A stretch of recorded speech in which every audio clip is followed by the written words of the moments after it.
say, is there any birth workers here today? If they want to put in the chat the emoji for a birth worker, I'll put one in here.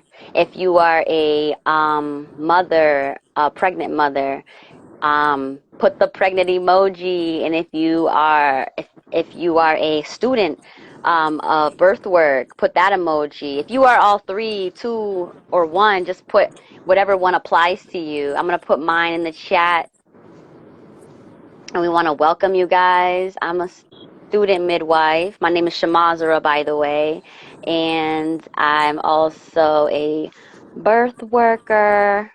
And I'm not pregnant. So I'm just going to put those two. But I will put the other one in there so you know which one. Y'all know which one I'm talking about. The one that's with the pregnant mama. So that's me. How about you, sis? You want to introduce yourself? Absolutely. My name Sister MahaliYah. I am also a birth worker. I am a postpartum and birth doula, and I am a midwife student. So, yay for the students! We taking Yay! over. All praises. Awesome. Um, so, do you just want to go in right now, or do you want to wait a little Yes. bit longer? Okay. Let's. Also, if everybody can just put like exactly where they're from, Yes. just the city, state, so we know where everybody is tuning in from. All right. That would be I'm going to put mine right here because we want to make sure sisters and birth workers can connect. If there's anybody in the chat who is looking for a birth worker, we want them to be able to connect with those here. Okay. all praises. All right, so Yes. so this is basically us going into like different topics and everything. So to start off, the demand of why Yes. we're here. Basically, the Hebrew Home Birth podcast, or well, let's backtrack. So this is basically going to lead us into the podcast that we're going to be doing on a regular basis, most high willing. So right now we're just testing the waters, getting a feel for, how everyone else feels about, whatever topics that maybe we should talk about. And so that's why we're here today. Do you want to go into our MIE? Yes. So, yes, we make it easy for Hebrew mothers and Hebrew birth workers to get the knowledge and share their experience and share their knowledge and expertise so that we, as Hebrew mothers, Hebrew birth workers, are empowered while we birth the nation, right? And so today we want to talk about why we chose this demographic in particular. I'm sure some of you guys know already some of the topics, but for those who need that extra information, we want to get that out there because there is, like sis said, a high demand at this time. So let's talk about why this demographic then. So the Hebrew mother and Hebrew birth worker. So why don't you share first why we chose this demographic? Other than us being Hebrews, of course, we love our people and everything, but why this time? This time is now. So I feel like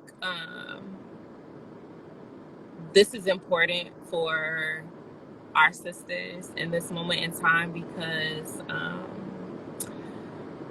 there's been like crazy just Black women and just our women of color just dying, you know what I mean? And the rates are obviously higher than other nations, and I believe that part of that reasoning happens like when we're in the hospital, when we're initially going, and we're sitting in front of these individuals that don't care about us. You know what I mean? They don't care about what we go through, what we've been through. They just see, you know, dollar signs, money, get in, get out. Let's push our agenda, and that's it. That's all. And when that happens, you know, I believe that a shutdown takes place. What I mean by that is, like, for instance, when you're in the when you're in the hospital for your appointment, a lot of times they say things to direct you in the path of, say, for instance, abortion, asking you questions to make you second guess yourself. And in that, I just believe that, you know, especially if you're not a believer, or if you're not rooted in the Most High's word, that can cause you to shut down. You know what I mean? That can cause you to shut down, and make decisions that are not sound decisions. And another reason is, in that, you know, I believe that someone who's not grounded, their spirit can be crushed. You know what I mean? So those are basically the reasons why I believe that that we should speak to this demographic, and why it's so important. Exactly. When you said how we're over in the hospital, yeah, we're overlooked in the hospitals, and there's this demand. We see that there's so many women. Everything you just said, we all have the same story. That we were at the hospital. We told them about our how we were feeling. They didn't take us seriously. They were treating us with disrespect. We were in the fight and flight mode rather than that peaceful, relaxing, get that oxytocin going so that we can birth our babies. We were and so a lot of these women noticed that, right? And was like, I don't want to be in the hospital. Or it's the age of information, right? And we see on the CDC website itself, it says that 3 to 4 Black women are 3 to 4 times more likely to die, or the child to die during childbirth. And it's not, and it also says that it's not for any, like, they don't know why, because it's not because of like low income, not because of health insurance, you know. So there's we see in the age of information that everyone's talking about that. We see in the age of information about what they're doing to us in the hospitals. People have their cell phones recording what they're doing to them, to their babies. We're being harmed, we're being assaulted when we're under those anesthesias. A lot of things are happening, and so a lot of women are like, nope, I'm not going, I don't want to be in the hospital, I don't want to go back there, I'm having my baby at home. And then it's like, but where do I go? Who do I go Right. to? I can't find a birth worker. So to be able to find a birth worker that we're not overlooked by, that is, it's a demand. So that's one of the reasons, that's the reasons why, you know, me in particular have chosen to become a birth worker, and to also be here on this platform today to talk about birth work and talk about just birth altogether. So yeah, we're overlooked, shut down, our spirits are crushed, and we're discouraged. So yeah, it brings, Absolutely. do you have anything to add? Oh no, I was just gonna get straight into the scriptures. Yes, go ahead, go for it. So, I mean, obviously, Genesis 1:28 talks about being fruitful and multiplying. Do you want to Wow. get that scripture? Yes, and I want to say something about it too. Genesis 1:29, you said, right? Um, yeah, and says, and Elohim said, see, I have given you every plant that yields seed, No, which is, 128. oh, I'm 128, my sorry. bad. And Elohim barak them, bless them, and Elohim said to them, bear fruit and increase and fill the earth and subdue it and rule over the fish of the sea and over the birds of the Shemaim and over all creatures moving on the earth. So it just made me think also about what we were just saying, is that um, there goes the demand. We're supposed to be fruitful, multiply, and we see so many of us, we're like, we're being fruitful. We're doing what the word says, but we are looking for that support. We are looking for the women that we want to support us and people who are not going to overlook us. And so there is a high demand as we are being fruitful and multiplying. Absolutely. Absolutely. Um, So yeah, and so do you want to get into the next point? I mean, share about Psalms 127. That's a good one. Psalms 127. Yes.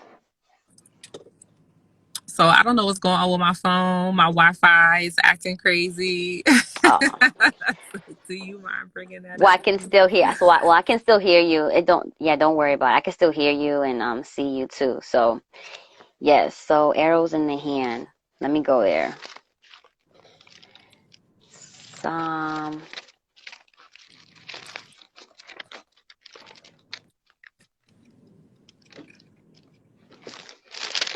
127:3. Look, children are an inheritance from Yahuwah. The fruit of the womb is the reward. So just like you kind of said about our spirits being crushed and all, we see here in the word it says that it's a reward and it's our inheritance, right? It's our heritage. And so when you say spirits being crushed and being in the hospital and all that, that like we see that when we go in there, they're like they're not looking at it as a reward when we come in there and say, we're pregnant or we think we're pregnant. We're looking for support. We're looking for some direction. It's like the direction is, hey, go get, what are you going to do about birth control? Hey, Right. are you, Absolutely. what's the plan? Are you going to keep this baby rather than, wow, congratulations. Let me point to you in the resources that you need. You know what I'm saying? Into the support that you're going to need because this is a reward. This is an inheritance, so to be able to answer this call and to focus on this demand, we want people with that mindset, right? And Absolutely. to lift our spirit, right? And to, just to, what is it called? Just have the joy with us rather than be like, another one of you Negroes. Right. What are we going to do about this? But go on, sis. You have anything to add? Yeah, and that's exactly what I was going to comment about, bringing up the fact that when we're going to the other nations, it's dangerous. When we're putting our lives in their hands, that's dangerous. And that's another reason why it's so important. We believe that it's so important for us to get back to um, having sisters that are believing sisters that are in the truth, being there with us, encouraging us, allowing us to see that we are able to birth our babies. Mm, We are able to do these things. We don't need the help of these nations that don't care about us, these nations that would rather see us die, these nations that, you know, this has me thinking about the scripture. If you could pull it up, sorry, my yep. phone. Yeah, I can My pick it up, pull it up. phone. The scripture that's where Pharaoh had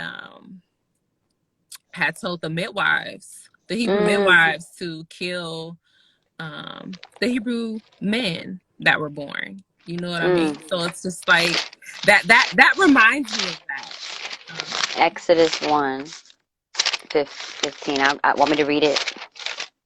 Yes, please, because I can't Okay. It says, pull it then up. the sovereign of Mitzrayim spoke to the Hebrew midwives, of whom the name of one was Shifra, and the name of the other Pua. And he said, when you deliver the Hebrew women and see them on the birth stools, if it is a son, then you shall put him to death. But if it is a daughter, then she shall live. But the midwives revered Elohim. They feared him and did not do as the sovereign of Mitzrayim commanded them, and kept the male children alive. So the sovereigns of the of Mitzrayim called for the midwives and said to them, "Why have you done this and kept the male children alive?" And the midwives said to Pharaoh, "Because the Hebrew women are not like the Mitzrayim women, for they are lively and give birth before the midwives come to them." So Elohim was good to the midwives, and the people increased and became very numerous. And it came to be, because the midwives revered Elohim, that he provided households for them. And Pharaoh commanded all his people, saying, "Throw every son who was born into the river, and keep alive every daughter." All praises. And Wicked. as a birth worker, that is a perfect example of, as being a birth worker in the truth, that by reverencing the Most High and applying Yeah. His word and applying what He wants for us to do, and knowing that this is all Him, this is all His will, Yes. that He will bless this. You know what I mean? He's going to bless this. He's going to be in this. He's going to make sure that we continue to be fruitful. We continue to multiply. Yes. He's gonna make sure of that. Did you have anything to go off of that, sis? Yes, I did, because what you said, everything you're saying about it's the Most High's doing, it's His will, and and so it makes me think about another reason why we chose this demographic is that this thing needs to be verified by the Most High, and it's our responsibility, as we see the Hebrew midwives, it was their responsibility to not obey Pharaoh, right, but to obey what the Most High deems to be proper and good, which is not do not kill, right? Do not murder, right? And then and to keep and to guard and protect these women, like that's what we are. That's something else. So that's what we want to do as well, is make sure that's what we do personally, but as we're on this platform, we want to encourage women, mothers, to make sure when they do their birth plans, that we're given the right information, so that they verified information through the word, and also verify, speak and market or promote verified midwives who are doing things according to the word. Not and like we were talking about earlier, Absolutely. was some things where that when I came in, first of all, we see in the when I could not find a birth worker because of my terrible experience I had in the hospital, I decided I'm gonna have my baby at home. But I didn't, not 100%. I just knew I had to have a baby at home. I knew that was one thing, but I didn't understand what I should do after that. But the first thing I thought was find a birth worker, and I could not find a birth worker. So then I started doing my research, and I was researching things, but I wanted to make sure everything. I was praying. I was obviously praying while I'm researching, asking for the Most High, point me in the right direction. And what kept coming up was how I should be doing my birth, or why things has happened to me in the past based on the decisions I made when planning my birth. And one of the things we were talking about was like the epidural. And we so I don't want to get too much into it, but I do want to say, when it comes to verifying, we want to make sure, is that proper, is the Most High, and so that's the types of things that it might seem like normal that we just do, we go to the hospital, right? We just go to we go and get a prenatal checkup every whatever. We just do these things thinking that it's normal, and might innocently be doing it. Not thinking nothing wrong with it, but what did the Most High say? How we should do these things. So we want to talk about topics and make sure they're verified through the word, and make sure that the information we're giving other mothers and birth workers can be pushing in the right direction, rather than, so we should talk about that quickly, right? About the epidural, because it is relevant to, it's not really talking about the epidural, but talking about what the Most High says about that as an example to you guys, so you guys can see what things we will be talking about, and why we're talking about them as we go further when we talk about different topics. So for an example, the epidural, right? We see in the word that that's something that the Most High doesn't deem to be proper. And do you want to share? Oh, is your phone still acting up? I can Yeah. share Genesis And if I 3:16. go away from this and try to mess with my phone that I'm on right now and get the Wi-Fi, yes, it probably will take me off. So I apologize about that. I had it Oh, straight before we started, but I don't know what happened. don't apologize. That's fine. You can add whatever you have to add, but do you want me to go into it right away? Right now, 3:16. um, All yeah, right, I found you it. can go ahead and then I can just speak after you All do. right, so Genesis 3:16 it says to the woman. I mean, I wonder if I should start. Yeah, let's do that. It says to the woman he said, "I greatly increase your sorrow and your conception. Bring forth children and wait, what? To the woman he said, "I greatly increase your sorrow and your conception. Bring forth children in pain, and your desires for your husband, and he rules over you." So one thing that we were talking about, like literally right before we came on, was the fact that getting an epidural kind of goes against that. It's almost like we're trying to escape. We're trying to escape the curse that was put on us. Um, and I don't think I don't think we should be trying to escape something that is our portion. Like that's what the most happened to us because we were being disobedient. And when we take on things such as an epidural and we try to alleviate the pain, we see that other things can happen that's uh let's just say other curses can happen on top of that. So for Yeah, instance, when we get an epidural, we're at risk for infection in that area. We're at risk for an epidural headache, which if you've ever had one of those things, like they're horrible. We're at risk for all these different complications yeah, happen complications. because we're trying to avoid the pain the pain that we're supposed to be feeling. So then that leads us into the other scripture, John 16:21. Yeah, and so before we go to that one, I want to say that we see even Mashiach. He said, um, when he was on the stake, he was like, "Take this cup from me, Father, not my will, but yours."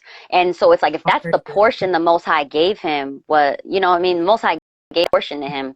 That's something he has. That's the cup. That's the cup he gave him, and that's the cup he gave us Yeah, from the he gave us that absolutely. cup at the beginning, so we must Yes. endure, and we see it through the word. So, and like you said, those complications, constipation, it slows down. It blocks the oxytocin, so it slows down, which is causes them to give you more medicine of other medicine, which is pitocin. Well, then then now they have to speed up the natural process of labor because you just interfered, which also ends up and says I think it's over 50%. Don't quote me on that, but it's a high number where it says that it causes women to actually go into another intervention, which is gets the C-section Yeah. because all this was interrupted. When you could have just did it naturally, as we see from the beginning, it's something that has always been done. So yeah, so the cup, and then John 16:21, and you said, let me go to that first. John 16. And this is just for us to remember, like, Remember. um if we continue in righteousness, if we continue um on the proper path, um Yeah. this right here, this scripture is like, yeah. So Yes, so the woman has grief when she's in labor because her hour has come. But as soon as she has given birth to the child, she no longer remembers the affliction for joy that a man was born into the world. all We right. get to experience that every single time that's a reward too.